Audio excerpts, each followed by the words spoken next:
Well, Dr. Libby Weaver joins us now to tell us all about her From Surviving to Thriving Australasian tour.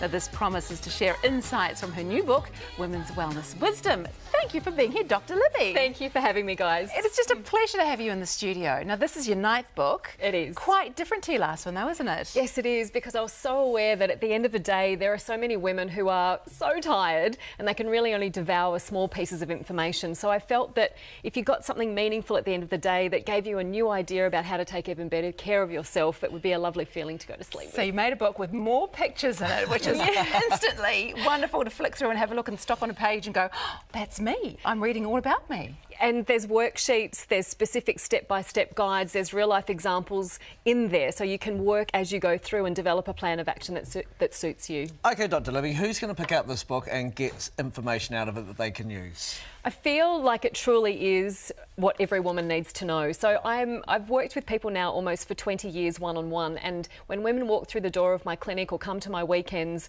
they will genuinely share with me the challenges they face in coping with what their lives ask of them today. So that might be that their progesterone has gone very low, and progesterone is involved in fertility, but it's also an anti-anxiety agent, it's an antidepressant, it's a diuretic, so it has a lot of other effects on our body. And when it's low, particularly because we're so stressed, that we can suffer immensely with that. So every woman needs to know that, including teenage girls, because if they grow up empowered with this information, they won't have to suffer in the same way. If your progesterone is a bit low or it's a bit out of whack and you're feeling all strange, what do you do? How do you fix it up?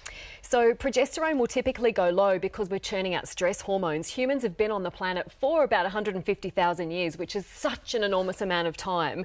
And the most recent sort of 20 years is like a drop in the ocean of that huge amount of time. And stress hormones, particularly adrenaline, has always communicated to our body that our life is in danger. The body doesn't want you to bring a baby into a world where it perceives you're not safe. So it thinks it's doing you a favour shutting down that progesterone. So dealing with the stress, which I know is easier said than done, but there are plenty of strategies now available to us. I think that is always the first step. OK, so you've got the book and this Australasian tour. Yeah. I can see why people want to head along and have a look.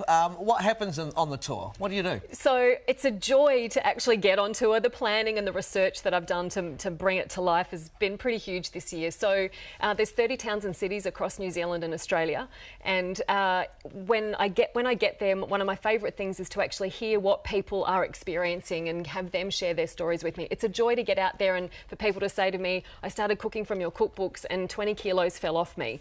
And I don't say that lightly, because that person made a massive commitment to take better care of themselves. People show me photos of the baby that they've had that they couldn't conceive until they understood the inner workings of their body.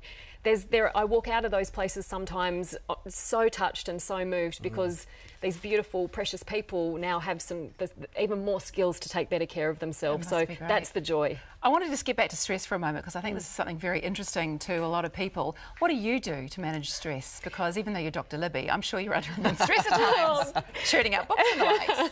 So the first thing I would say is I have a morning ritual that I don't compromise. So whether it's 5 minutes, 20 minutes or an hour, it's time for myself to do whatever I like. I also start the day with a green drink. I've done that for over a decade. So it's just ground up powdered vegetables, so the nutrition goes in. And the other part of that is I honestly feel like I have a really grateful heart. I feel like I deeply appreciate our freedom, that we have access to fresh food. I have a deep appreciation just for how extraordinary life is. So science has shown that when we're grateful, we can't be stressed. So I feel that those things stand me in pretty good stead. OK, that sounds good. So we've got to be more grateful for things. That is one takeaway from that, isn't it? I could listen to you for hours. Yeah. And that's why she's going on tour, folks. You have to pay for that. Absolutely. Thank you, Dr. Libby. It's a pleasure. Thank you for being here. Dr. Libby's From Surviving to Thriving Australasian tour is currently underway and continues throughout September and October. And if you want to check out the details, go to drlibby.com for all of the details. And Dr. Libby's book, Women's Wellness Wisdom, is also available right now and well worth a read.